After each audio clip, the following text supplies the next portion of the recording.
The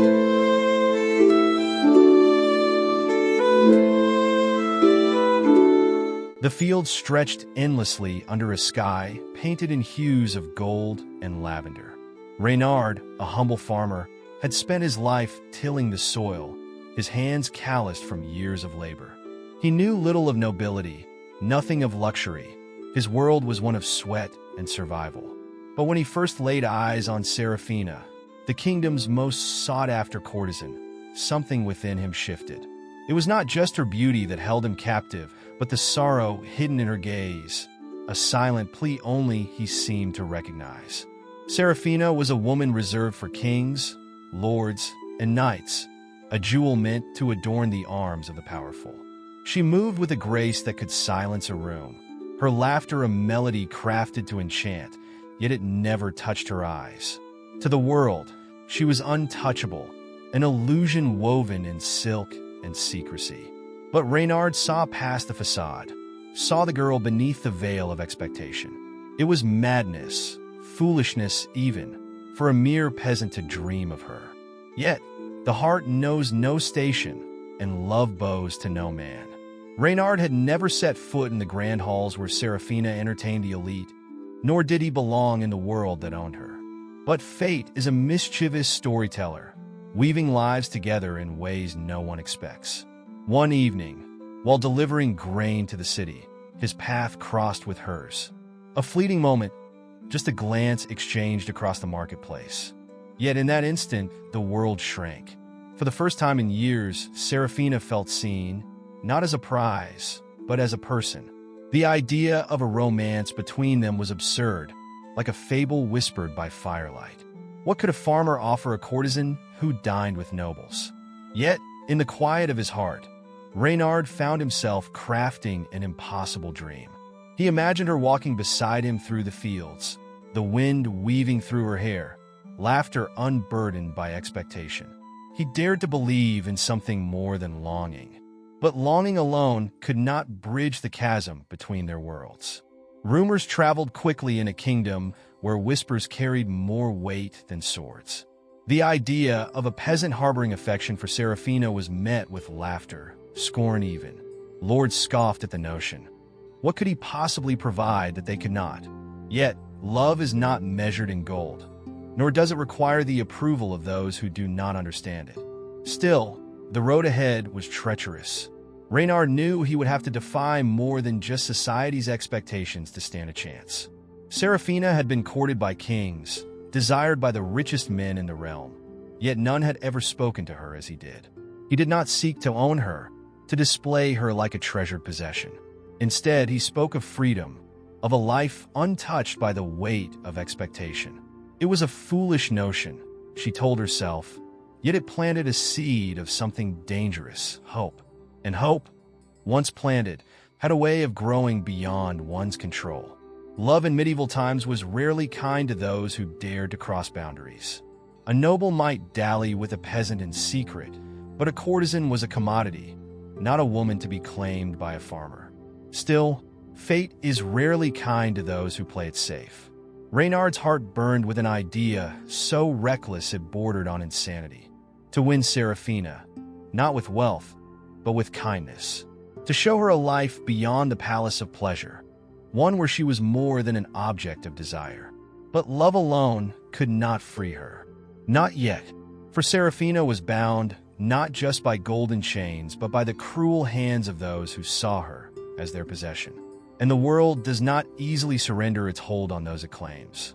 If you like exciting medieval stories, you can help us by subscribing, activating the bell, and leaving your like. Serafina had never known a life of her own. She was born into chains, though they were not made of iron, but of obligation. As a child, she had been sold into a noble brothel, a place where innocence was a currency and beauty was weighed in gold. She did not remember her mother's face, nor the sound of her father's voice. Only the cold touch of strangers who shaped her into something she was never meant to be. In a world where medieval drama unfolded daily, she was both performer and prisoner, bound by rules she had never agreed to. The brothel was no mere house of pleasure. It was an empire, a kingdom of its own within the walls of nobility. The girls who lived there were trained to entertain, to beguile, to be whatever the men who entered desired. They were schooled in the art of seduction before they understood what it meant, shaped into illusions that pleased lords and kings alike. Seraphina had learned early that emotions were dangerous, that longing for freedom was a fool's dream. Love had no place here. Romance was a word reserved for the fortunate. Yet, beneath the silks and perfumes, beneath the carefully curated smiles, there was an unspoken pain, a quiet suffering that the world refused to acknowledge. Each woman in that palace of pleasure was a prisoner in her own way, no matter how gilded the cage. And Seraphina, no matter how much she tried to suppress it, yearned for something more. But in a place where survival depended on submission, hope was a dangerous thing to hold on to. The moment she stopped being useful, she knew, was the moment she ceased to exist. The brothel master, a man as ruthless as he was powerful, ensured that no one ever escaped his grasp. He had built an empire on broken dreams, on stolen childhoods, and whispered promises that never came true. To him, Seraphina was an investment, a piece of art that brought him wealth beyond measure. He had seen many try to escape before, had seen the consequences of such folly. To be owned by him was to be owned forever. And yet, the more Seraphina lived under his rule, the more she dreamed of breaking free. Freedom, however, was not something easily granted. In the world she knew, it had to be bought, bargained for, or stolen in the dead of night. Many had tried before, and many had failed, their punishments serving as a warning to those who dared consider rebellion. Seraphina had once told herself she would never be foolish enough to dream beyond the walls of her prison. But then, a certain peasant had looked at her as if she was more than just a courtesan, and for the first time, doubt began to creep in. Reynard's kindness was a foreign concept to her, something so unfamiliar that it almost frightened her. Men did not see courtesans as equals. They saw them as prizes, as playthings, as possessions to be acquired and discarded when the novelty faded. But Reynard, he looked at her as if she were human. It was a look she had never seen before, one that stirred something deep inside her, something she had long buried. Could there be a life beyond this? Or was she simply a fool chasing an impossible dream? She had spent her years perfecting the role that was forced upon her, playing the part of the enchanting courtesan, the jewel of the noble courts.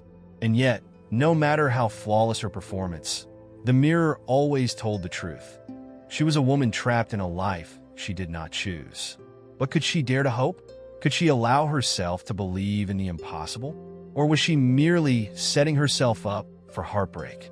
These questions haunted her, unanswered and relentless. Yet, fate has a way of testing even the strongest of convictions. The moment she allowed herself to consider the idea of freedom, the world began to shift around her. The walls that had once seemed impenetrable now felt like mere illusions. And in the distance, in the quiet corners of her mind, she began to hear a whisper, a call towards something she had never known, a life that was truly her own. But breaking free would come at a cost, and the price of defiance was higher than she had ever imagined. The night was thick with the scent of rain, the streets slick with silver reflections of moonlight. Reynard had never been inside the brothel's walls, but he knew its reputation. It was a palace of pleasure, guarded as fiercely as the king's own treasury. Men of wealth and power came and went as they pleased, but a mere peasant? He had no place there. And yet love, true love, was reckless, indifferent to logic. It made fools out of the wise and turned the meek into warriors. Reynard was no nobleman, no knight in shining armor, but he had something far more dangerous, an unwavering heart. Seraphina had long abandoned the notion of rescue. She had seen too many try and fail, had witnessed the punishments that followed. The brothel master's reach extended far beyond those gilded halls. He had friends in the highest places, men who would move mountains to ensure their favorite courtesans remained exactly where they were. But then came Reynard, standing in the shadows of the alley, waiting for her with nothing but his conviction. "Come with me," he had whispered, as if it were the simplest thing in the world. And for a moment, she almost believed it could be. She knew better than to dream. better than to trust in fairy tales of romance and salvation. Yet, something in Reynard's eyes made her hesitate. He had nothing to offer her. No riches, no grand titles. Nothing but a promise of a life beyond these walls. A simple life. A free life. It was a dangerous idea, one that could cost him everything. And still, he did not waver. "I don't need a courtesan," he said softly. "I need you." The words unraveled something inside her, something she had kept locked away for far too long. The escape was madness, an act of sheer defiance against the rules that had governed her existence. They ran through the empty streets, her heart pounding louder than the thunder above them. Every shadow felt like a threat, every distant voice a promise of capture. She had never felt more alive, nor more afraid. This was no act, no carefully constructed illusion. This was real, and reality was merciless. She had spent a lifetime perfecting the art of deception, yet for the first time, she had nothing to hide behind. No masks, no performances, just fear and hope warring within her. The brothel master was not a man who let go of his possessions lightly. His wrath was swift, his reach vast. Seraphina had been one of his greatest treasures, a woman whose presence could command the attention of the highest courts. She was not meant to simply vanish into the night with a man who had nothing to his name. There would be consequences. There would be a hunt. The price of freedom was high, and though she had been willing to pay it, she feared what it might cost Reynard. Was love worth such a risk? The road ahead was uncertain, filled with dangers neither of them could yet comprehend. They had no allies, no safe haven, only the clothes on their backs and the fire in their hearts. But for the first time, Seraphina was not bound by the expectations of others. She was not a courtesan, not a possession to be bought and sold. She was simply a woman, running towards something unknown. And though fear clung to her every step, there was something intoxicating about it. Something thrilling in the way freedom tasted against her lips. For Reynard, this was not just an act of defiance. It was a declaration, a statement to the world that love was not dictated by wealth or power, that even the humblest of men could dare to challenge fate. He did not know if they would make it. He did not know if they would survive. But what he did know, with absolute certainty, was that he would never let her go, not while there was still breath in his body. The story of a peasant and a courtesan was not one the world was ready to tell, but they would write it themselves. Yet, even as they fled into the unknown, a shadow loomed over them. The past was not so easily left behind, and in the darkness, someone was already preparing to drag Seraphina back into the world she had barely escaped. The farmhouse stood at the edge of a sprawling meadow, its wooden beams weathered by time, yet sturdy, welcoming. Seraphina had never known such a place. The walls of the brothel had been adorned with silk, the floors polished to mirror perfection, yet none of it had ever felt like home. Here, the air smelled of earth and rain, of wheat swaying in the distance, of life untouched by the greed of men. Yet, even in this newfound peace, her past lingered like a ghost, whispering doubts in the quiet hours of dawn. She had fled the brothel, but could she ever truly escape it? In the village, she felt the weight of curious stares, the hushed whispers of those who recognized her. Some pitied her, others judged. To them, she was not a woman seeking a new life. She was a fallen creature, marked by a past that could not be erased. It was a cruel reality, one she had known all along. No matter how far she ran, she would always be a courtesan in their eyes. And perhaps, deep down, she feared they were right. Reynard saw none of it. Or perhaps he simply refused to. To him, she was not a symbol of scandal, nor a woman ruined by the choices forced upon her. She was simply Seraphina. He treated her as an equal, as if the life she had lived before had no bearing on the woman she was now. He taught her how to plant seeds, how to knead dough, how to live a life defined by simplicity rather than performance. And in those quiet moments, she almost believed she could belong here. Almost. But the past had its grip on her, unrelenting. Every touch of kindness felt foreign. Every act of tenderness stirred a fear she could not name. Love had never been given freely to her. It had always come at a price. And though Reynard had asked for nothing, a part of her still waited for the debt to be called in. She wanted to trust, wanted to let go, but something inside her remained caged, unwilling to believe in a world where she could simply exist without expectation.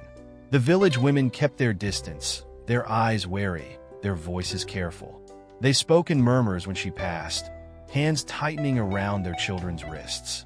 No one had outright rejected her presence, but the unspoken truth was clear. She was an outsider, a woman of sin, trying to play house with a man who deserved better. And though Reynard dismissed such talk with a laugh, she could not. She had spent too many years being shaped into something desirable, only to find that now, she was something to be feared. At night, when the weight of it all became too much, she would sit by the window and watch the stars, wondering if she had made a mistake. She had fought so hard to escape, but was this truly freedom? Or had she merely traded one prison for another? One where the bars were not gilded, but invisible, woven from the threads of her own self-doubt? The world did not grant women like her redemption so easily. Love was a beautiful idea, but was it enough to erase the scars of a lifetime? Reynard never pushed, never demanded more than she could give. He spoke of the future with ease, as if the past held no power over them. "We'll build something together," he said once, his fingers brushing against hers as they sat beneath the oak tree. No lords, no chains, just us. It sounded so simple when he said it, as if happiness were something she could reach out and grasp. But could she? Could she truly leave it all behind, not just in body, but in heart? And just as she dared to consider that maybe, just maybe, she could, the past came knocking. Because freedom, once stolen, is never left unchallenged. And the men who had once owned her were not yet ready to let her go. The past had come for her, just as she always feared it would. It arrived not in whispers, not in rumors, but in the form of men on horseback, their banners marked with the insignia of the brothel master. They rode through the village like wolves among sheep, their presence enough to send shutters closing and doors locking. Serafina had known this day would come.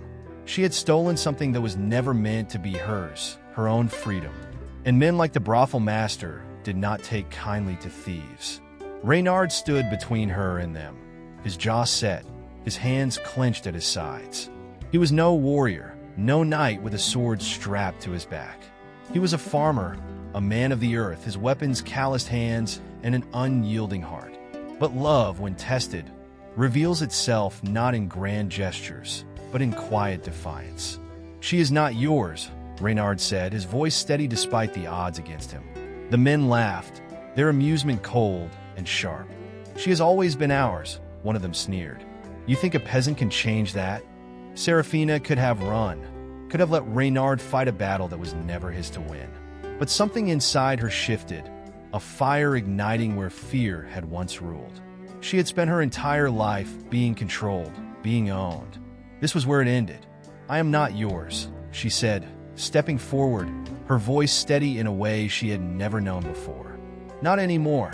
The words hung in the air, bold and unshaken. She had always been trained to please, to bend, to submit. But for the first time, she stood unbowed. The brothel master's men were not accustomed to defiance. They expected fear, expected resignation. But Serafina had lived in the shadows of men's desires for too long, and she would not be dragged back into the darkness. The villagers, who had once watched her with suspicion, now watched her with something different, respect.